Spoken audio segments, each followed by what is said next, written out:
Live, live, all the way live.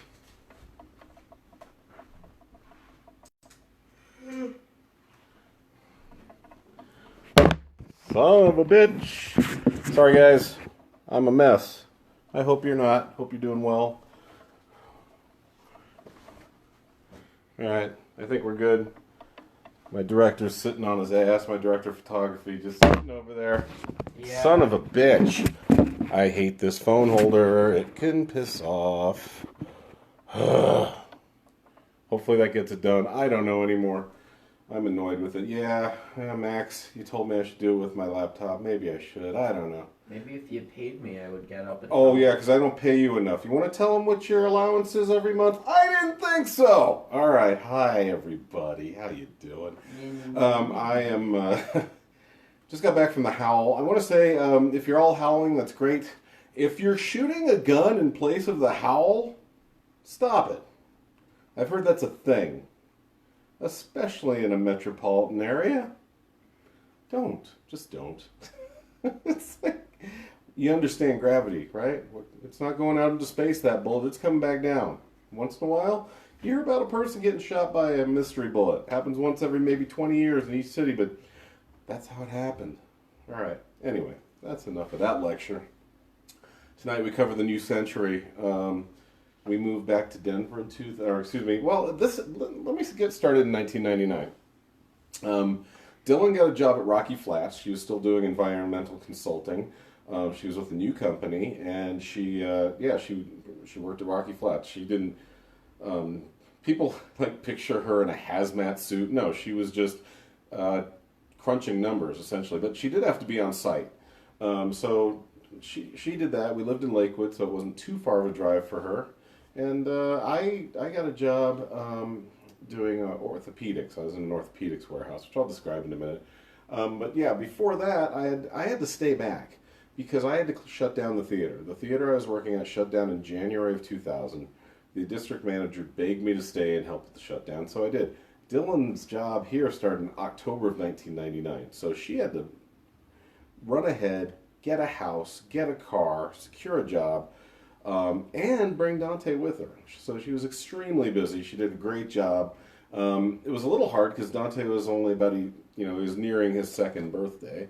And when I got here after, I had to stay back, and I had to shut down the theater. Shut down the theater. I had to sell our house in Cleveland.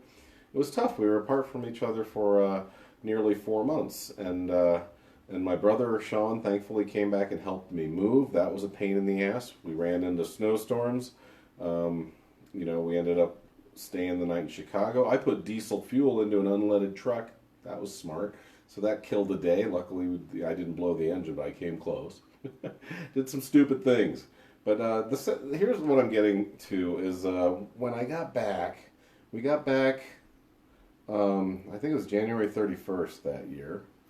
And I believe it was the last Super Bowl that would be played in January, because next year was 9/11, and no, never mind, that was another year away. I'm sorry, I'm babbling tonight, guys. But my point is, Dante really kind of he was a baby, so he didn't really recognize me. That really tore me up. It took him a solid week or two to understand. Oh yeah, for his little baby brain to understand who I was and remember who I was. And we had him in daycare for a while. This is Dylan and I didn't argue about a lot, but I felt like we shouldn't have done that. We didn't do it in Cleveland. We had, our jobs were on different clocks, so we never had to have daycare for Dante. I took care of him during the day while she was at work, and then since I worked in a movie theater, I worked afternoons and evenings, and she would take care of him in the evening. When we got back here, she was making pretty good money at Rocky Flats, and I said, well, why don't you just let me stay home with him? She didn't want that, and I didn't like that, and I still to this day don't think it was a good idea. I think I could have understood that, because his autism was starting to set in at this time, and a lot of people were not, especially the daycare provider, was not understanding it, and this is 20 years ago, so autism still wasn't, most people thought of autism as Rain Man. It hadn't hit the epidemic numbers that it has hit today, and it was not understood as much.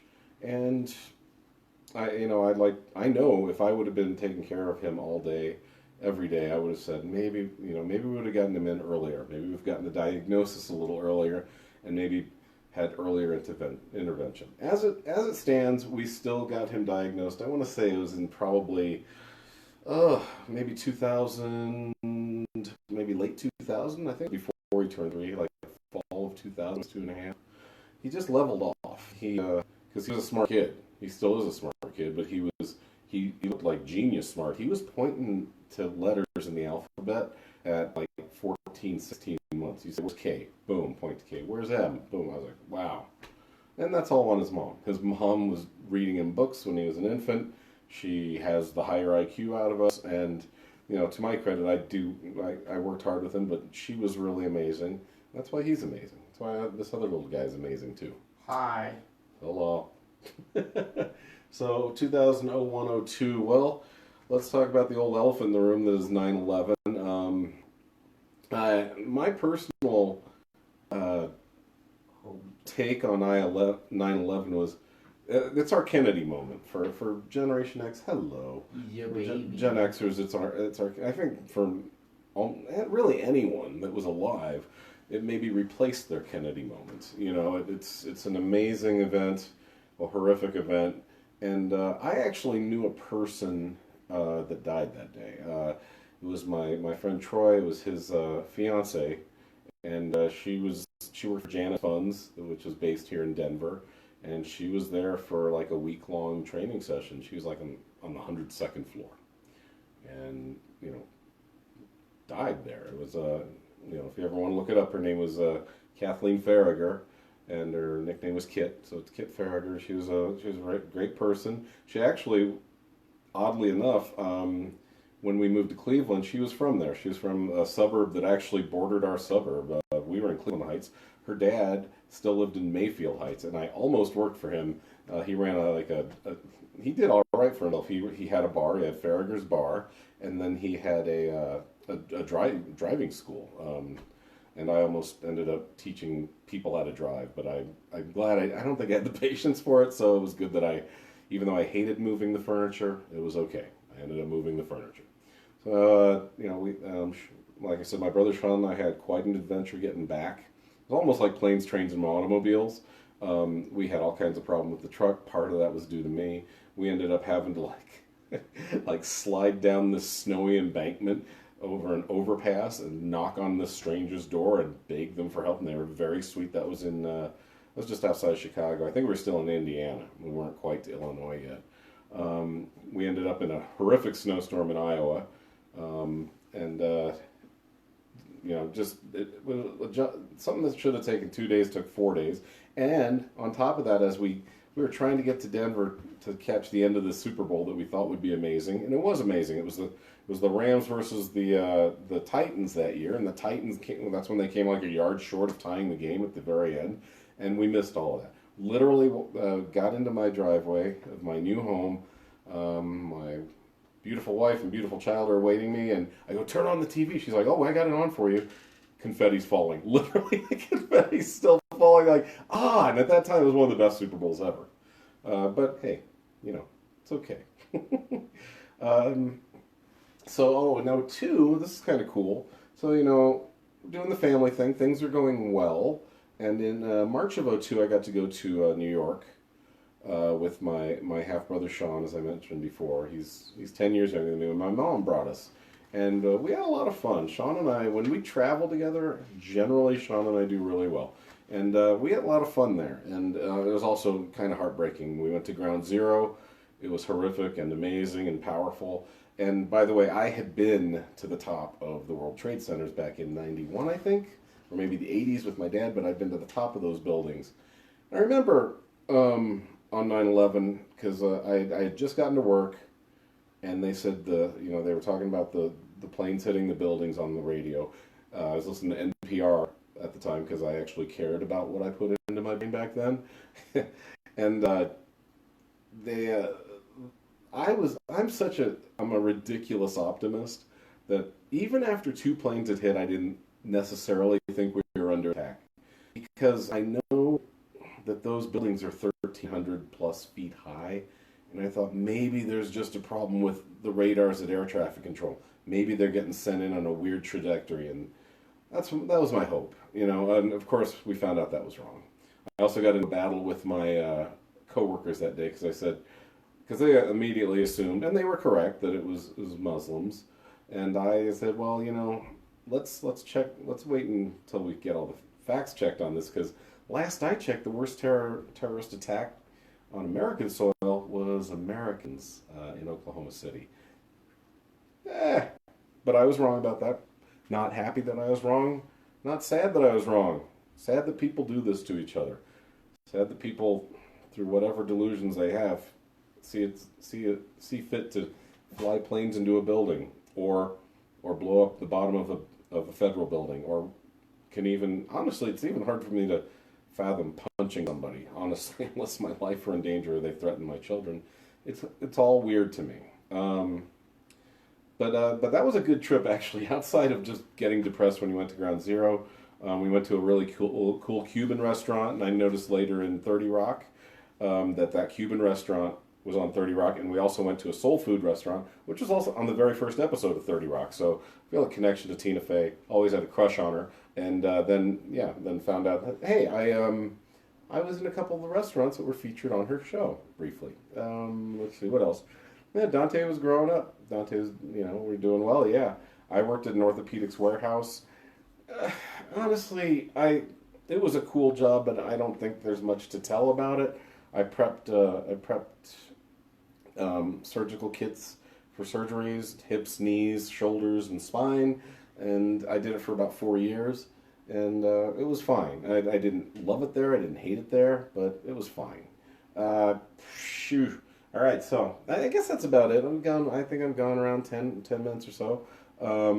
Like I say, if you have any suggestions, please make them for me, because let's see, tonight is chapter 12. You got 6 more nights to get through the end of the month and the rest of my life. Hopefully I don't die on April 30th, right after I tell you my whole life. That would be weird. I don't think that'll happen. But I do want to keep this going, and I'm pretty much quarantined. I'm self-quarantining at this point because I work, sometimes it feels like I live in a school, and the school is done, I just found out, all the way through June. And I usually go in the summers and work the aftercare program or the daycare program, and I won't be doing that, and I probably won't even till maybe after July 4th weekend. So I still got like 2.5 months. I'm going to basically do what I'm doing to keep myself and my kids safe. And I'll go for my walks with my friend Pete. I will continue to get groceries delivered in, because thankfully I can afford that. I'm getting paid through May. I won't get paid for June, but I'm fine, and I hope you're all fine. And nobody cares. Why does he do that? Why is he like this?